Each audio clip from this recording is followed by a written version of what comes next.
Good morning, everybody. Good morning. This is a great day. We're excited today. This is a fantastic day. First of all, let me thank everybody for being with us today, and all the people that are here behind us, and I'll introduce those in just a second. But, you know, when I came into office in 2011, one of my priorities, just like especially members of the Senate, especially the pro tem, we really wanted to find efficiencies in government and to really save money for the people of this state. You know, taxpayers send their hard-earned money down to Montgomery, and it is our duty to make sure that money is spent wisely and correctly. You know, Medicaid is it's a large consumer of our general fund dollars. And since the fiscal year 2006, I'm going to get it right in a minute, the amount allotted to Medicaid from the general fund has increased by 59%. Now, this growth is maybe unsustainable, and if it continues to rise like that. You know, and as a doctor and as a governor, Medicaid has two important priorities for me. First, it's the health of our Medicaid patients. But also, as governor, it has to do with the cost of this program. In 2012, I created the Alabama Medicaid Advisory Commission. And I asked them to evaluate the financial structure of our Medicaid system and to identify and to create efficiencies where we could to look for some long-term sustainability for this program. The commission came up with I think, some very good ideas. And in 2013, SB 340, which was sponsored by State Senator Greg Reed, who's with us today, and then State Representative Jim McClendon, who is now a senator. But they sponsored this legislation in the legislature, and this legislation mandated that we create regional care organizations and that we change from a fee-for-service program to a managed care program. Now, under this structure, the agency will enter into contract with different entities, and some of you here are representing those entities today, and I appreciate what y'all have done. The regional care organizations, we have, I believe, 11 regional care organizations that have been approved in the state, and we have 5 different regions. And so I think that this system will work. We have worked hard to institute that. All of y'all have worked extremely hard to institute this, and it's taken a tremendous amount of work. We're not there yet, but we're making good progress. And you know, as we looked at instituting this program, we knew that we were going to have some help. And so we asked the federal government to help us with some revenue to institute a reform measure. And so we applied for a Section 1115 demonstration waiver from the Centers of Medicare and Medicaid Services. And we have talked with them on a number of occasions. Stephanie and Don Williamson and Dave White have worked so hard, and I want to thank them for all the hard work that they've done on the Medicaid level, and Dave White out of our office. I also want to thank the National Governors Association. 3 states were chosen by the National Governors Association to work on applying for and securing 1115 waiver. And we were one of the 3 states. So I want to thank them for all the hard work that they have done helping Alabama. Now, CMS has agreed to spend up to $312 million in federal money over the next 3 years to help our RCOs start up and pay for projects that could boost access to medical care and improve its quality, and also, we hope, at some point, reduce cost. At least we want to bend the curve, and that's what we're working on. Now, in addition, Alabama can also apply for $420 million over the next 5 years to further support the goals of Alabama's Medicaid transformation process. So in total, that's $748 million possible over the next 5 years. Now, there are strings attached, and I will let Stephanie in just a few minutes talk about those, but I think any money that's spent by government should have some accountability. And so we're going to be accountable for this money. And if we don't spend it correctly, and if we don't get some results, we may have to pay some of it back. But you know what? That's what we ought to have to do with all taxpayers' money. We ought to be responsible for that money. We ought to make sure it's spent correctly. And so that's what we're going to be doing. But we're going to work hard to make sure that we adequately fund Medicaid from the legislative standpoint, because this is essential. If we're going to continue to carry out the reforms that this legislature and I signed, we put into place in 2013, and then in 2014, we had some revisions. But if we're going to carry out what we've already put into place, we must adequately fund yearly the Medicaid budget in the budget. And so this is something that we have to continue to work on yearly. But in order to take advantage of this money, as I say, on a state level, we have to hold up our bargain and make sure that we fund it. And we also are going to have to show savings. I do believe this will work. I think that patients who are on Medicaid, they need a program where we regulate how many visits they may have to the emergency room. They need primary care doctors, and they really need management. And we know this because there are various problems that impede a patient's good quality health care. It may be transportation, it may be various things, but they do need management, and I think a managed care system for the 650,000 people that this will affect will make a difference in their lives. Our ultimate outcome is this: we want to do this for people. It all boils down to people. Everything that we do should boil down to people. And we want to make sure that their health and their lifestyle is better because they have a better outcome from the medical services that they receive.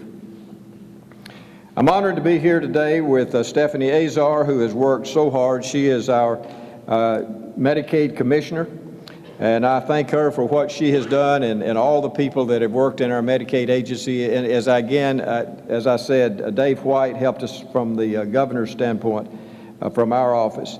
But Stephanie's going to speak in just a minute, and I'm also honored to stand here today with Speaker Mike Hubbard, also with Pro Tem Dale Marsh, Senator Jim McClendon, and Senator Greg Reed. So Stephanie, I'm going to let you come up first and speak. Okay, thank you, Governor. Appreciate it. Since the regional care organizations were mandated by the legislature nearly 3 years ago, Medicaid's leadership and staff have collaborated with our stakeholders, the Center for Medicare and Medicaid Services, the National Governors Association, and others to develop a system that blends fiscal accountability and with the opportunity to create an innovative healthcare system for Alabama. Today's announcement gives a clear signal that others support our vision for a transformed healthcare system. This is a pivotal moment in Alabama's 46-year history. Approval of this waiver enables us to make truly meaningful changes to our system while pursuing the twin goals of cost effectiveness and quality of care in a way that benefits our recipients, our providers, and our taxpayers. Having said that, once these RCOs are implemented, we believe that the ultimate winners will be our recipients, who will benefit from having a quality, coordinated care system that will give them the tools needed to make better health decisions for themselves. We also envision a system that will do a much better job of integrating behavioral and physical health as well. Governor Bentley stated in his State of the State address that we do not do things because they're easy, we do things because they're hard, and transformation certainly is not easy. And we still have many hard challenges ahead of us, but with the approval of this 1115 waiver, we just made a giant step in the right direction. I'm appreciative of Governor Bentley's support and help through all of this. He's been unwavering in the support of this transformation, and I greatly appreciate that, Governor. I also would like to thank the National Governors Association for their support, the Centers for Medicaid and Medicare Services, and the legislative leadership who have all worked through this process. But I also want to state and recognize my Medicaid staff who has worked day in and day out for 3 years, and without them, none of this would have been possible. And I would specifically like to recognize Deputy Commissioner Kathy Hall, Chief Financial Officer Flake Oakley, and Deputy Commissioner Medical Director Robert Main. Thank you for all you've done. It would not have been possible without your help. And I will turn it over to the next one, and I can answer questions later. Thank you. Well, Governor, it's been a long 5 years, and it's not been easy, but I think today shows that if we all work together and we think of innovative ways to solve a problem, there's no stopping what we can all accomplish. I'm really proud of what we have done as a legislative body. Over the last 5 years, we have been involved in streamlining and reforming state government, and to have this 1115 waiver, it really is a continuation of that. It's transformative. It's transformation dollars, where we take our Medicaid program and we transform it into a system that is more economical and more efficient. So I'm proud to be here today and excited about the changes that we'll be making in this very, very important part of state government. I also want to thank the chairman of the House Health Committee, Representative April Weaver. Chairman Weaver is, in the House at least, is the most knowledgeable person on Medicaid. And let me tell you, it gets pretty complicated, Stephanie. So what I do is I ask Chairman Weaver to understand it and then come explain it to me in the simplest terms that she can. And when she comes and says, well, we need $40 million to make sure that we don't put the 1115 waiver in jeopardy, I understood that. So I appreciate April, and I appreciate what she does for health care in the state of Alabama, not only in her real job, but also in her job as a public servant, and the great job she does in chairing the Health Committee.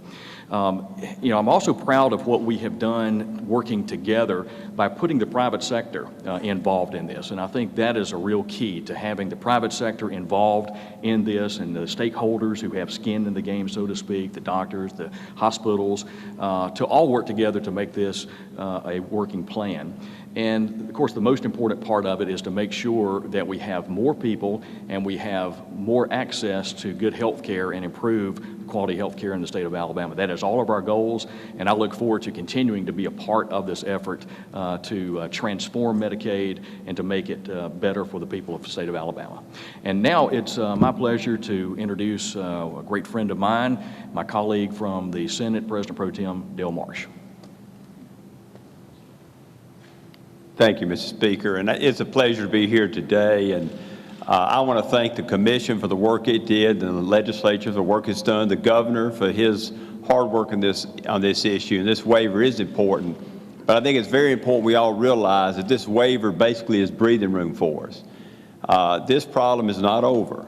We've got to work together, and everybody needs to be at the table as we look for ways to correct this system in our state. As the Governor said, and the growth we've had is unsustainable. We've got to find a way to get it under control, and I'm committed to doing that. But we can't be robbing from Peter to pay Paul. We can't be taking from education to do it.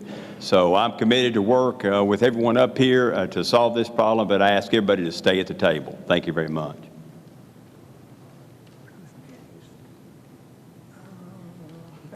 That's you next. Thank you, Governor. We started this journey a good 4 years ago, and what a journey it's been.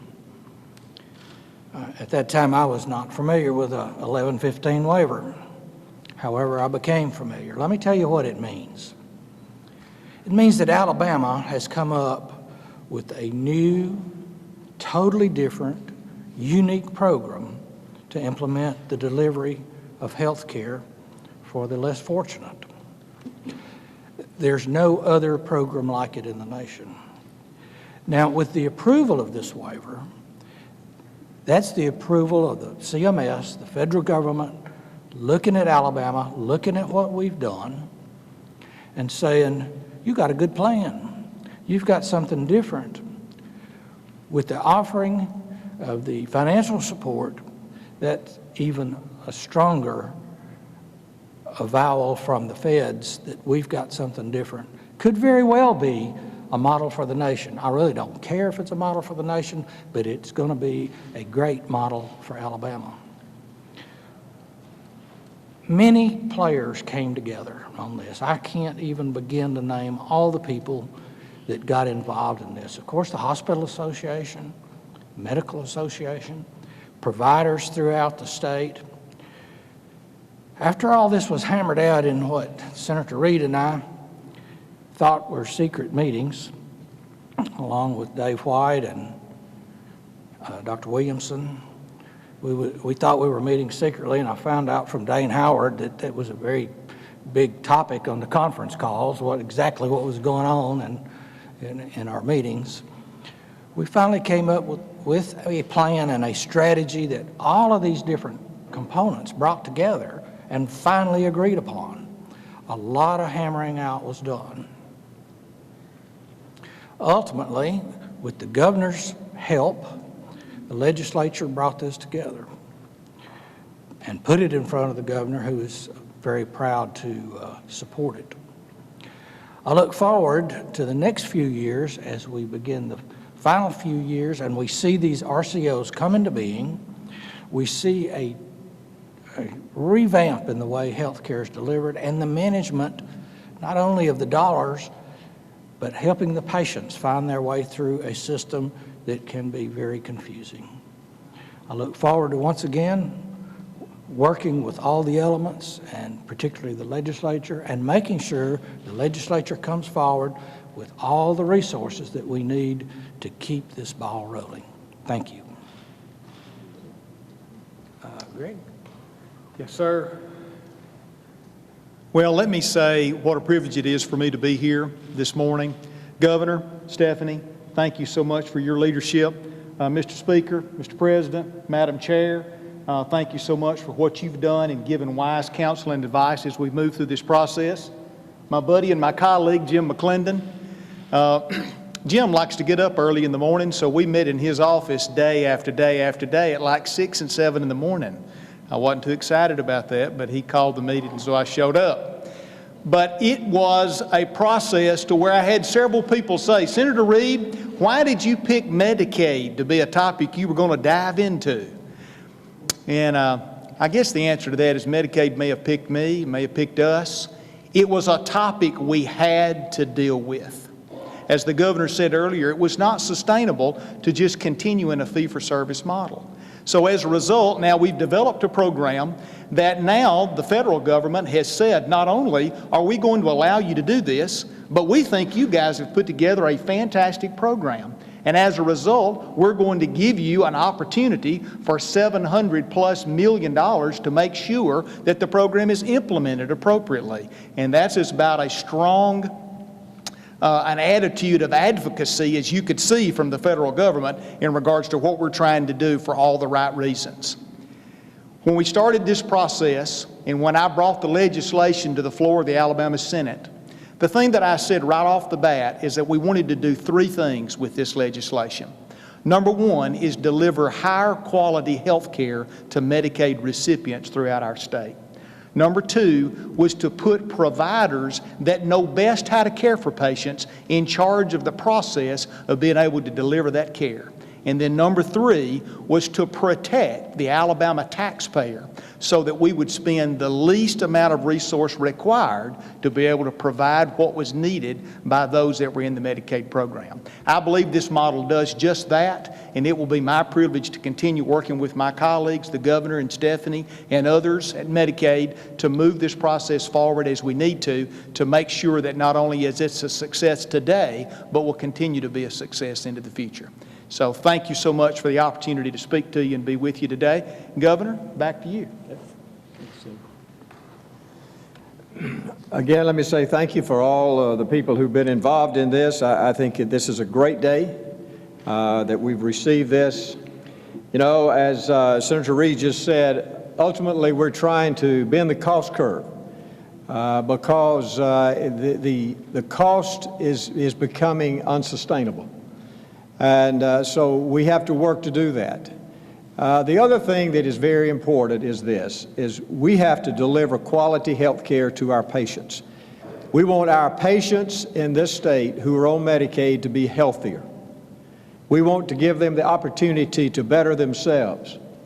I have a goal in Alabama, and that's not to have a single person on Medicaid. Amen. All right?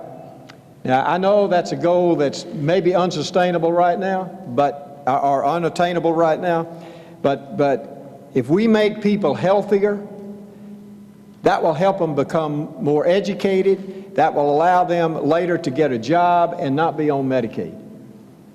So my goal is to not have anyone on Medicaid. So I hate to tell you providers and hospitals out there, I don't want anybody on Medicaid.